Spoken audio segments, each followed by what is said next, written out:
Em nome do Pai, do Filho e do Espírito Santo. Amém. Pai nosso que estais nos céus, santificado seja o vosso nome. Venha a nós o vosso reino, seja feita a vossa vontade, assim na terra como no céu. O pão nosso de cada dia nos dai hoje, perdoai as nossas ofensas, assim como nós perdoamos a quem nos tem ofendido, e não nos deixeis cair em tentação, mas livrai-nos do mal. Amém. Ave Maria, cheia de graça, o Senhor é convosco. Bendita sois vós entre as mulheres, bendito é o fruto do vosso ventre, Jesus. Santa Maria, Mãe de Deus, rogai por nós, pecadores, agora e na hora de nossa morte. Amém. Glória ao Pai, ao Filho e ao Espírito Santo, assim como era no princípio, agora e sempre. Amém. Em nome do Pai, do Filho e do Espírito Santo. Amém.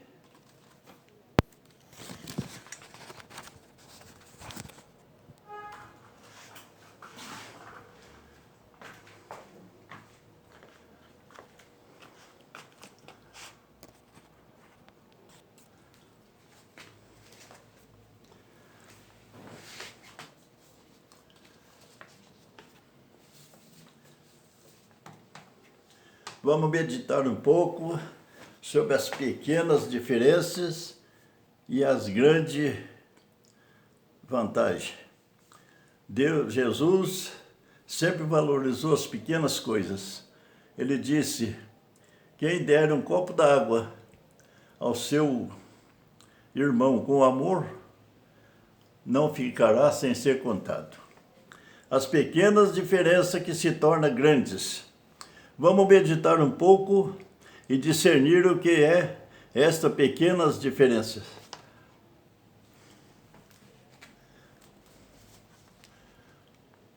Essas pequenas diferenças diante das grandes realidades. Primeiro quero começar por mim mesmo, pois eu sou uma dessas pequenas e grandes diferenças. Deus se fez em mim grandes coisas, mas creio que eu fui apenas um instrumento frágil em suas mãos, pois nasci pobre em uma pequena casinha de pau a pique coberta de capim, e hoje não moro mais em casa coberta de capim, mas sou o mesmo, não mudou nada, sou o mesmo. Nunca amei riqueza e nem fui ambicioso de querer ser grande e melhor do que os outros. Diante de Deus, sou apenas um grão de areia na praia. Diante dos homens, sou o menor de todos. Com as graças de Deus, meu coração não engordou com todas as maravilhas que Deus realizou em mim. Deus fez em mim grandes coisas, pois nasci em uma região rural muito pobre, distante da cidade. Nasci em uma região muito pobre, distante da cidade. As estradas eram trilho de cavaleiro e os rios não tinham ponte e escola não existia. Era uma região coberta de matas frias. Nasci em uma casinha humilde. Meus pais vieram de uma infância extremamente pobre e sofrida. Quando se casaram, só tinha a cara e a coragem, e muita fé e vontade de vencer na vida. Trabalharam, conquistaram boas condições de vida, não ficaram ricos, mas deixaram de ser pobres. Meus pais eram muito controlados, não deixavam faltar nada para a sua pequena família. Eu sou o quarto filho do casal. Nunca vi meu pai sem dinheiro para sustentar a sua família. Ele era muito trabalhador, honesto, religioso, semi-analfabeto. Meu pai só assinava seu nome. Minha mãe tinha um pouco de leitura, da qual ela começou a me ensinar a ler e rezar. Mesmo sem estudo, minha mãe tinha uma sabedoria imensa, pois ela um dia profetizou o que está acontecendo nos dias de hoje. No ano de 1945, fim da Segunda Guerra Mundial, eu criança com 10 anos, sabendo das notícias das mortes os efeitos do comunismo, eu chorava de medo. Ela me disse: filho, não precisa chorar, porque no fim dos tempos o comunismo entrará no mundo todo, ainda que seja por 2 horas apenas, e entrará pela Igreja Católica. Ora, pois a Igreja Católica está hoje entregando seu poder ao comunismo da nova ordem mundial. Eu não entendi o porquê de ser, ainda que seja por 2 horas. Hoje, pesquisando as profecias do Apocalipse, encontrei no capítulo 17, versículo 12, que diz assim: receberão o poder real somente por 1 hora, 1 hora apenas. Minha mãe disse, ainda que seja por 2 horas. E aqui diz, na Bíblia, no Apocalipse, diz que é 1 hora apenas. Quando o inimigo assumiu o poder, Deus apaga com ele na mesma hora. Tudo que sei e que sou, devo a meus pais, a meus queridos e saudosos pais, que me embalaram para a vida. Saí do nada, aprendi a ler e ser religioso, católico com minha mãe, e trabalhar e ser honesto aprendi com meu pai. E a curiosidade me levou a aprender tudo o que sei fazer e que sou.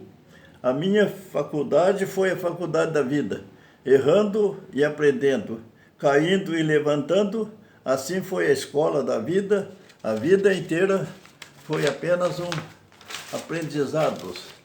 Até hoje, com mais de 88 anos de idade, ainda estou aprendendo. Com tudo isto, vejo as pequenas diferenças se tornando grandes realidades. Graças a Deus, ainda sinto que, diante de Deus, não sou nada, apenas um instrumento insignificante. E diante dos homens, eu sou o menor de todos. Mas, enfim, sou o que sou.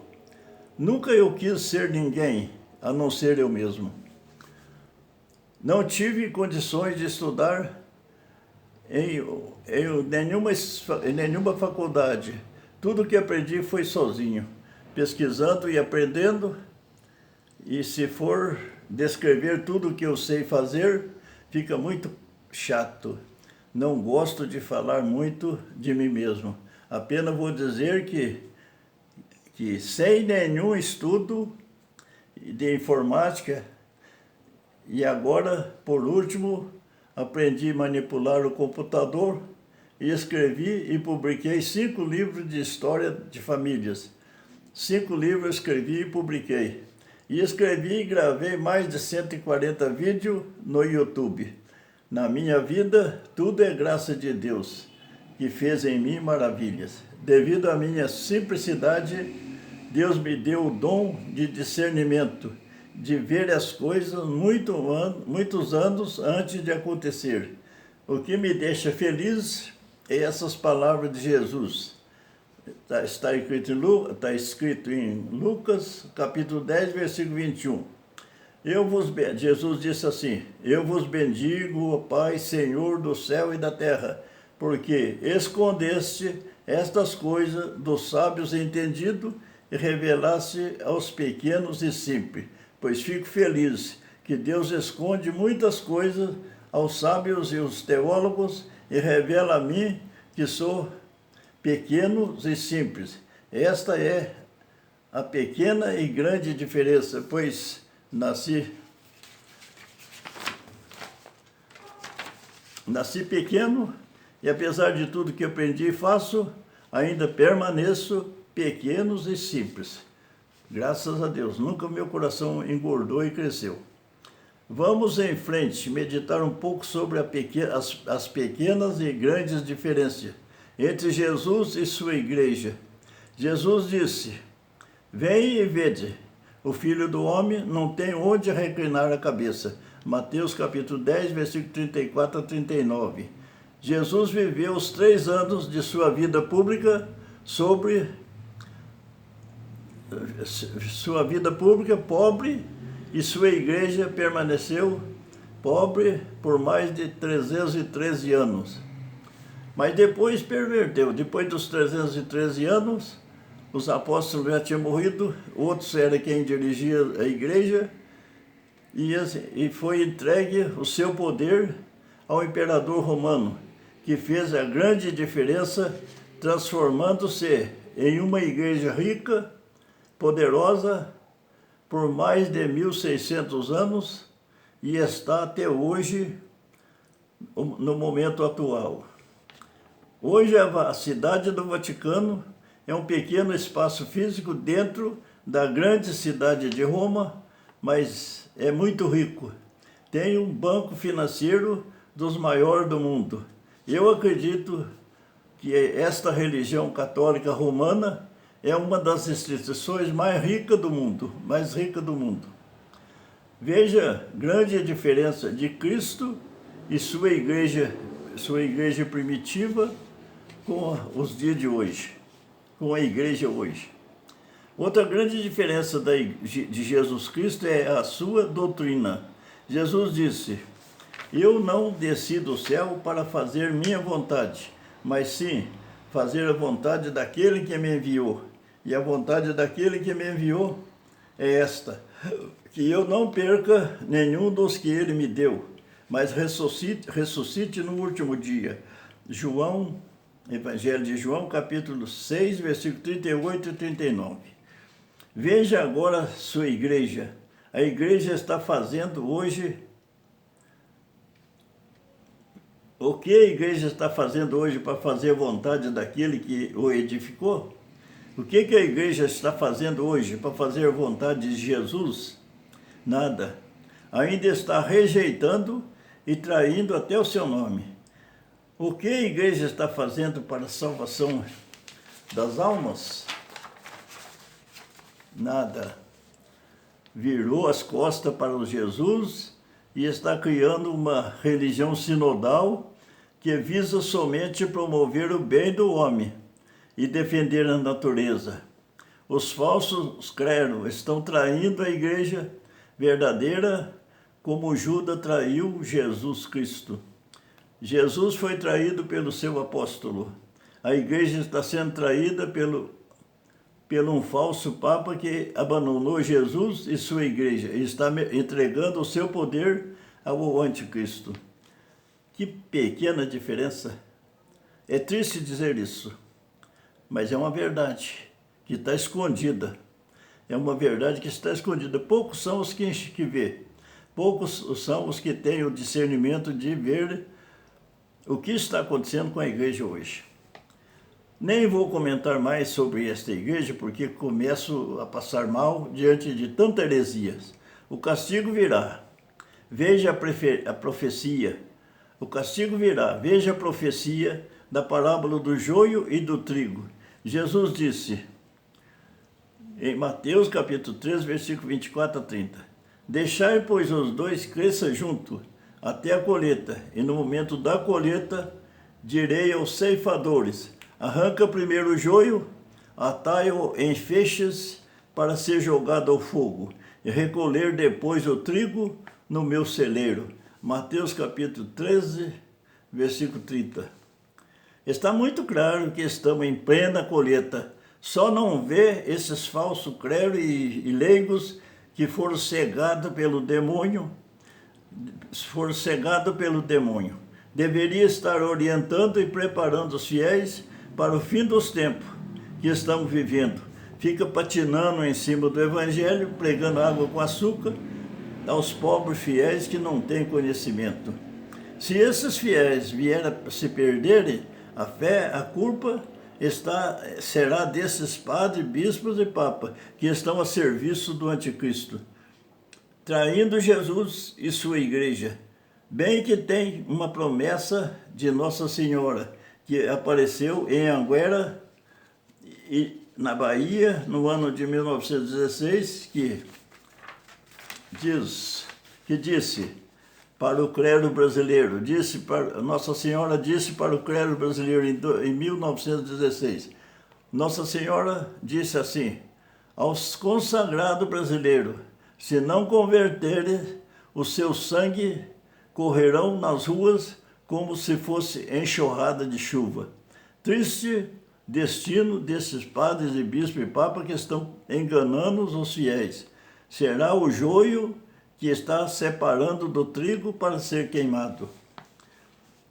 Pela nova ordem mundial, as igrejas vão ser fechadas e a Eucaristia será suprimida. Só será celebrada por alguns sacerdotes que estiverem vivendo escondidos. E são os que irão salvar a verdadeira igreja que tem a promessa de Jesus Cristo. A promessa é assim: os poderes do inferno jamais conseguirão dominá-lo. Mateus capítulo 16, versículo 18. Esta igreja, pequena, pobre e perseguida como nos tempos primitivos. O joio separando do trigo. Esta religião católica romana tem um corpo físico e uma instituição humana, e tem uma hierarquia poderosa, rica em bens materiais, financeiro, mas pobre espiritualmente falando. Até porque o Papa Francisco está em conjunto com todas as religiões anticristãs, elaborando uma religião mundial única, já está em acordo com a ONU, com o objetivo de trazer a paz mundial e todas as nações, paz mundial a todas as nações. Uma religião sem Deus, puramente humana. Outra grande diferença de Cristo e sua igreja, ele disse, não penseis que vim trazer a paz na terra. Não vim trazer a paz, mas sim a espada, a luta. Mateus capítulo 10, versículo 34. Com estas palavras de Jesus, ele deixou bem claro que a sua igreja deveria ser pobre e de muitas lutas e batalhas.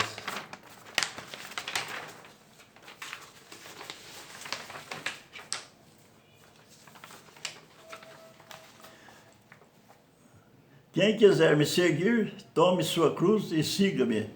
O caminho da salvação é o caminho da cruz.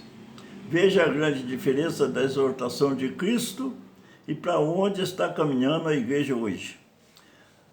Aquele que ama a família mais do que ele não é digno dele. Quem não toma sua cruz e não segue, não é digno dele. Quem quiser salvar sua vida, perderá. Não vim à terra para ser servido, mas vim para fazer vontade de meu Pai que me enviou. Aqui está a diferença de Jesus Cristo e sua igreja. Jesus viveu os 3 anos de vida pública na pobreza e edificou sua igreja e recomendou que fosse pobre. Esta igreja, nos tempos dos apóstolos, permaneceu pobre, como Jesus o exortou.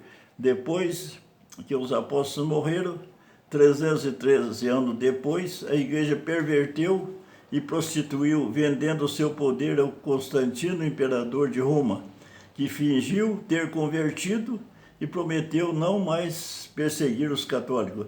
Dava cobertura e recursos monetários. Aqui foi o primeiro e grande erro da igreja e fez a primeira grande diferença da igreja primitiva que Jesus edificou e de tudo o que Jesus viveu. Desta época, a igreja passou a ser uma igreja rica, poderosa, com o apoio dos imperadores que dominavam tudo, mas a perseguição continuou pior ainda, contra todos os que pensassem diferente. E o pior que era com a aprovação da igreja, que era obrigada a obedecer o poder dominador. Jesus não veio trazer paz, mas sim a espada.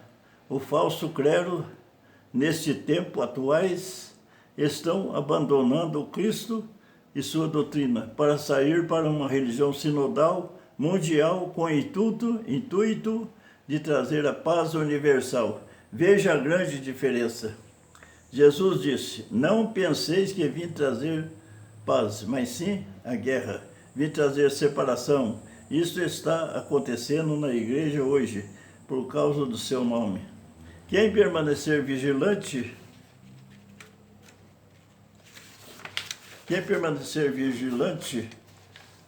será odiado por todo mundo.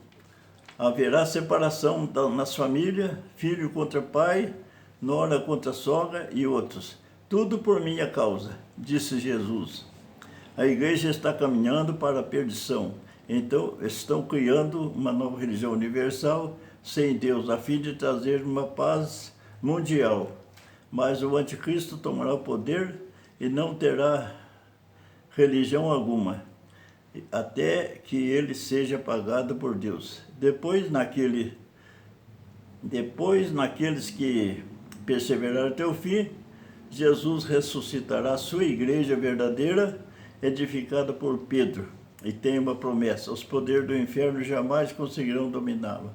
Tudo o que está acontecendo vai acontecer ainda, é o desígnio de Deus. Não culpamos ninguém, porque tudo é por culpa dos nossos pecados. Vamos rezar, fazer penitência, pedir perdão a Deus dos nossos pecados. Vamos rezar, perseverar até o fim, porque aquele que perseverar até o fim será salvo. E neste, Jesus vai ressuscitar a sua igreja. Pequena, pobre, mas santa. Bento XVI mesmo disse assim: precisamos voltar à verdade, ainda que ficamos só 12. Se ele disse que precisamos voltar à verdade, é sinal que estão vivendo a mentira, a enganação, a tapiação. Ele disse, e vai ser.